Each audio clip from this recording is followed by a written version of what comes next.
Technology పెరుగుతోంది, మనుషుల మధ్యలో అనుబంధాలు ఆప్యాయతలు పెరుగుతున్నాయో తగ్గుతున్నాయో మీ అందరికీ తెలుసు.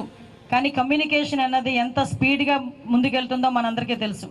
అయితే టెక్నాలజీ పెరుగుతున్న టెక్నాలజీ దృష్ట్యా అది మనకు ఉపయోగపడాలి. కానీ రోజు రోజుకి పెరుగుతున్న టెక్నాలజీ అది కొత్త పుంతలు దొక్కి ఓవరాల్గా చెప్పాలంటే మన మనుగడకే ప్రశ్నార్థకంగా మారే పరిస్థితి ఈరోజు రాకూడదు అనే ఒకే ఒక ఉద్దేశంతో ఈరోజు ఈ కార్యక్రమాన్ని ఏర్పాటు చేయడం జరిగింది.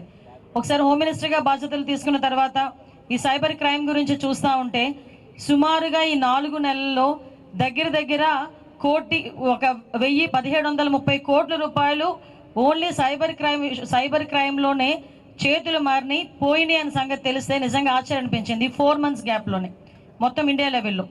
అంటే ఒక అవేర్నెస్ ప్రోగ్రామ్స్ ఉన్నాయి, సైబర్ క్రైమ్ కోఆర్డినేషన్ సెంటర్స్ ఉన్నాయి, 1930 కాల్ సెంటర్ నెంబర్ ఉంది. ఇవన్నీ ఉండి కూడా పోనీ ఎవరో చిన్నపిల్లలు లేకపోతే చదువులేని వాళ్ళు ఈ సైబర్ క్రైమ్లో ఇన్వాల్వ్ అవుతున్నారు, లేకపోతే వాళ్ళు బారిన పడుతున్నారు అన్నది కాకుండా పెద్ద పెద్ద డాక్టర్స్, ఐపీఎస్ ఆఫీసర్స్, ఐఏఎస్ ఆఫీసర్సే ఈ సైబర్ క్రైమ్ బారిన పడడం అన్నది చూస్తూ ఉంటే ఇది ఎంత మేరకు పెరిగిపోయిందో మనందరం కూడా అర్థం చేసుకోవచ్చు. అంటే సుమారుగా 24% ఈరోజు సైబర్ క్రైమ్ రేట్ పెరిగిందంటే మనందరం కూడా ఎంత అలర్ట్గా ఉండాలో మనందరికీ తెలుసుకోవాలి.